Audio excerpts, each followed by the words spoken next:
Hello दोस्तों, आज के इस वीडियो में हम बात करने वाले हैं एग्जिस्टेंशियलिस्ट एथिक्स के बारे में। ये स्टूडेंट को समझने के लिए थोड़ा सा मुश्किल हो सकता है, इसीलिए मैं कोशिश करूंगा कि बहुत सिंपल तरीके से बनाऊं और आपको भी समझने में इजी हो। तो चलिए दोस्तों, बिना कोई वक्त गवाए शुरू करते हैं। एग्जिस्टेंशियलिस्ट एथिक्स का जो मेन आइडिया है वो है फ्रीडम और रिस्पॉन्सिबिलिटी। एग्जिस्टेंशियलिस्ट एथिक्स का मेन आइडिया ये है कि हम पूरी तरह से फ्री हैं। इसका मतलब यह है कि हम किसी fixed human nature, religious law या यूनिवर्सल रूल के अकॉर्डिंग जीने के लिए मजबूर नहीं है। लेकिन इस फ्रीडम के साथ आती है पूरी जिम्मेदारी। जब हम खुद डिसाइड करते हैं कि कैसे जीना है, तो हम अपने हर एक्शन के लिए भी रिस्पॉन्सिबल होते हैं। हम ना तो सोसाइटी, ना गॉड, ना ह्यूमन नेचर को ब्लेम कर सकते हैं। एग्जिस्टेंशियलिस्ट मोरालिटी के कुछ की पॉइंट्स के बारे में बात कर लेते हैं। पहला, मोरल वैल्यूज बनाए जाते हैं, मिलते नहीं। देखो, दूसरी फिलोसॉफीज कहते हैं कि कुछ एटर्नल मोरल ट्रूथ्स होते हैं, जैसे किसी को मारना हमेशा गलत होता है। लेकिन एग्जिस्टेंशियलिस्ट कहता है हम खुद अपने वैल्यूज बनाते हैं, अपने चॉइसेस के जरिए। कोई कॉस्मिक या डिवाइन राइट या रॉन्ग लिस्ट नहीं होती। हम मीनिंग और मोरालिटी खुद बनाते हैं जब हम सच्चे तरीके से जीते हैं। इसका जो दूसरा पॉइंट है वो है मोरल रिस्पॉन्सिबिलिटी सोची गई सोच से ज्यादा गहरी है। मैं आपको समझाता हूँ। ज्यादा लोग सोचते हैं कि वो सिर्फ अपने एक्शंस के लिए ही रिस्पॉन्सिबल है, लेकिन एग्जिस्टेंशियलिस्ट कहता है हम सिर्फ अपने एक्शंस के लिए नहीं, बल्कि अपने डिसीजंस के जरिए जो एग्जाम्पल हम सेट करते हैं दूसरों के लिए, उसके लिए भी रिस्पॉन्सिबल है। एक फिलोसोफर है सार्ट्रे नाम का, मैंने फर्स्ट मार्क्सिस्ट में कहा था। तो सार्ट्रे ने कहा, जब हम चूज करते हैं, हम पूरी इंसानियत के लिए चूज करते हैं। यानी अगर मैं सेल्फिश होके जीता हूं, तो मैं इनडायरेक्टली कह रहा हूं कि ये सबके लिए ठीक है, और ये बड़ी जिम्मेदारी है दोस्तों। मोरालिटी का मतलब सिर्फ रूल्स फॉलो करना नहीं है। एक्सिस्टेंशियलिस्ट मानते हैं कि एथिक्स का मतलब ये नहीं कि बस रूल्स या कमांडमेंट्स फॉलो करो, बल्कि हमें अंदर से सच्चे मन से एक्ट करना चाहिए, किसी के कहने पर नहीं। मोरल जीवन का मतलब है अपनी चॉइसेस खुद करना और उसके रिजल्ट्स को एक्सेप्ट करना। ठीक है, फिर नेक्स्ट पॉइंट पे जाता है, authenticity and bad faith. Authenticity का मतलब है फ्रीडम को ऑनेस्टली फेस करना और पूरी जिम्मेदारी लेना अपनी जिंदगी का। बैड फेथ का मतलब है अपने आप से झूठ बोलना, जैसे कहना मेरे पास कोई ऑप्शन ही नहीं था, जबकि रियलिटी में तुमने चॉइस किया था, पर अब उससे भाग रहे हो। दोस्तों, आपने अपनी जिंदगी में भी ऐसे लोग बहुत देखे होंगे। देखो, एथिकल होने का पहला स्टेप ही है अपने आप से झूठ ना बोलना। ठीक है, फिर आता है एक और पॉइंट, दूसरों के साथ कैसे बिहेव करें। एग्जिस्टेंशियलिस्ट कहते हैं ऑथेंटिक जीवन का मतलब है खुद की नहीं, दूसरों की फ्रीडम का भी सम्मान करना। लेकिन इस बात पर डिबेट है कि ये कैसे करें। कुछ लोग कहते हैं हमें सोशल या पॉलिटिकल कॉजेस में एक्टिव होना चाहिए, जैसे इनजस्टिस के अगेंस्ट फाइट करना, ताकि दूसरे भी फ्रीली जी सके। दूसरे लोग कहते हैं हमें पर्सनल रिलेशनशिप्स में एफर्ट डालना चाहिए, जहां हम दूसरों को फील कराए कि वो रिस्पेक्टेड और फ्री है। नेक्स्ट पॉइंट पे आता है, देखो, नेचर लॉ का मतलब होता है यूनिवर्सल मोरल रूल्स, जैसे झूठ मत बोलो, दयालु बनो, एटसेट्रा। इनको आप कह सकते हो एक नेचुरल लॉ, मतलब कुछ यूनिवर्सल। ठीक है, जैसे आप कह सकते हो झूठ मत नहीं बोलना, ये यूनिवर्सली एक्सेप्टेड है। ठीक है, कि झूठ बोलना हमेशा गलत है, ये हर जगह पे एक्सेप्ट होता है ये चीज। लेकिन दोस्तों, रियल लाइफ में सिर्फ रूल्स फॉलो करना काफी नहीं होता। तुम स्पेसिफिक प्रॉब्लम्स का सामना करते हो हर दिन। एग्जिस्टेंशियलिस्ट कहते हैं तुम सिर्फ एक जनरल रूल अप्लाई करके ये नहीं जान सकते कि किसी पर्टिकुलर मोमेंट में गॉड क्या चाहता है कि तुम क्या करो। एग्जाम्पल देकर समझाता हूं। अगर तुम्हारा दोस्त डेंजर में है और उसे बचाने के लिए झूठ बोलना पड़ता है, तो क्या झूठ बोलना गलत होगा दोस्तों? कभी झूठ मत बोलो ये वाला रूल क्या वहां भी अप्लाई होगा? शायद से नहीं। ठीक है, फिर हम नेक्स्ट पॉइंट पे आते हैं। यहाँ पे बात किया गया है फिनोमेनोलॉजी के बारे में। देखो, फिनोमेनोलॉजी का मतलब होता है चीजों को जैसे वो रियल लाइफ में फील होती है वैसे देखना।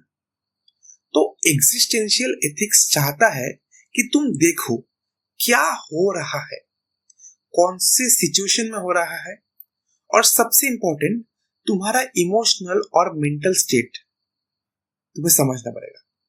अभी नेक्स्ट पॉइंट पे जाते हैं। तो वापस से सार्ट्रे के एथिक्स में आते हैं। सार्ट्रे का मैंने कुछ देर पहले ही बात किया था, सार्ट्रे के बारे में थोड़ा सा। ठीक है, तो देखो, जो फिलोसोफर है जीन पॉल सार्ट्रे, तो वो कहता है तुम रेडिकली फ्री हो अपने डिसीजंस खुद लेने के लिए, लेकिन उस फ्रीडम के साथ आती है पूरी रिस्पॉन्सिबिलिटी। तुम सोसाइटी, गॉड या किसी और को ब्लेम नहीं कर सकते। जो भी डिसीजन लो उसका पूरा बोझ तुम्हारे ऊपर होगा। अगर सिंपली समझो तो तुम चूज करते हो, तुम उस चॉइस का बोझ उठाते हो। ठीक है, तो एक और फिलोसोफर है एल्बर्ट कैमस। ठीक है, तो कैमस कहता है जिंदगी अक्सर एब्सर्ड होती है, ये हमें क्लियर मीनिंग या पर्पस नहीं देती। लेकिन गिव अप करने के बजाय वो कहता है तुम्हें खुद मीनिंग बनाना है, इवन इन मीनिंगलेस सिचुएशंस। मैं एग्जांपल देकर समझाता हूं, आपको समझ में आएगा। तुम किसी के साथ दया का बिहेव करते हो, ठीक है, सिर्फ इसीलिए नहीं कि कोई रूल कहता है, बल्कि इसीलिए कि तुमने खुद डिसाइड किया कि काइंडनेस इंपॉर्टेंट है, इवन इन एब्सर्ड वर्ल्ड। आपको समझ में आया दोस्तों? आई थिंक समझ में आया होगा। फिर एक और थिंकर है जिसका नाम है मार्टिन बुबर। बुबर कहता है कि दो तरह से हम लोगों से कनेक्ट करते हैं। पहला, आई इट, जब तुम किसी को एक चीज, टूल या ऑब्जेक्ट की तरह ट्रीट करते हो। और फिर आता है आई दाउ, जब तुम सामने वाले को एक पूरी मीनिंगफुल इंसान की तरह देखते हो। एथिक्स का मतलब है हमेशा आई दाउ रिलेशनशिप चूज करना, जिसमें रिस्पेक्ट हो, कनेक्शन हो, इंसानियत हो। मोरल लाइफ ना दोस्तों सिर्फ एक्शंस का सवाल नहीं है, ये उस तरीके का सवाल है जिसमें हम दूसरों से रिश्ता बनाते हैं। ठीक है, तो एक और थिंकर है लेविनस। ठीक है, मतलब इसका पूरा नाम है इमैनुअल लेविनस। तो ये बोलता है जब तुम किसी का चेहरा देखते हो, उसकी जरूरत, उसका दर्द, उसकी वल्नरेबिलिटी, तो तुम्हें एक एथिकल पुल फील होता है उसकी तरफ। यही मोमेंट को वो बोलता है एपिफेनी, एक स्पिरिचुअल अवेकनिंग जैसा। इसीलिए वो कहता है ethics is the first philosophy. तुम्हें किसी रूल बुक की जरूरत नहीं, सिर्फ किसी का चेहरा देख लेना ही काफी है तुम्हारे मोरल सेंस को जगाने के लिए। ठीक है, तो दोस्तों अभी मैं आपको एक इमेजिनरी सिनेरियो लेके जाता हूं। सोचो तुम शाम के वक्त एक शांत सड़क पर चल रहे हो, खुद के बारे में, लाइफ के बारे में सोच रहे और सोच में डूबे हुए हो। तभी अचानक एक अनजान इंसान तुम्हारे सामने आ जाता है। ना उसने कुछ कहा ना तुमने, लेकिन उस मोमेंट में तुम्हारे अंदर कुछ हिलता है। तुम्हारा शायद बॉडी का कोई भी पार्ट कुछ फील करता है। एक जिम्मेदारी का एहसास फील करता है, एक फीलिंग कि तुम देखे जा चुके हो और अब तुम्हें जवाब देना होगा उस बंदे को। ये जो मोमेंट है दोस्तों, ये फेस टू फेस मुलाकात सिर्फ एक सोशल मिलना नहीं है, ये कुछ ज्यादा गहरा चीज है, कुछ स्पिरिचुअली पावरफुल है। इमैनुअल लेविनास इसी मोमेंट को कहते हैं एथिक्स का असली पॉइंट। ठीक है, ओके, अभी एक डिस्कशन में चलते हैं जो कि है एथिक्स, लिविनास वर्सेस हिडेगर। ठीक है, तो हिडेगर एक बहुत ही बड़ा फिलोसोफर कहते हैं कि सबसे पहले हमें यह समझना चाहिए कि होना का मतलब क्या है, मतलब बीइंग, जो वर्ड आपको स्क्रीन में दिख रहा होगा, उसका मतलब क्या है, जो कि ऑन्टोलॉजी से लिया गया है। हिडेगर के लिए, यानी उनके लिए, ये सवाल अलग था। दूसरों के साथ कैसे बिहेव करें, ये एथिक्स का पार्ट था, पर सेकेंडरी। आप समझ रहे दोस्तों, जो कि हमने कुछ देर पहले पढ़ा कि दूसरों के साथ कैसे बिहेव करना चाहिए। यहाँ पे हिडेगर कहते हैं कि दूसरों के साथ बिहेव, मतलब कैसे बिहेव करे, ये एक एथिक्स का पार्ट है ऑब्वियसली, बट सेकेंडरी है। पर जो लेविनास है हमारे, लेविनास इसके खिलाफ है, वो डिसएग्री करते हैं।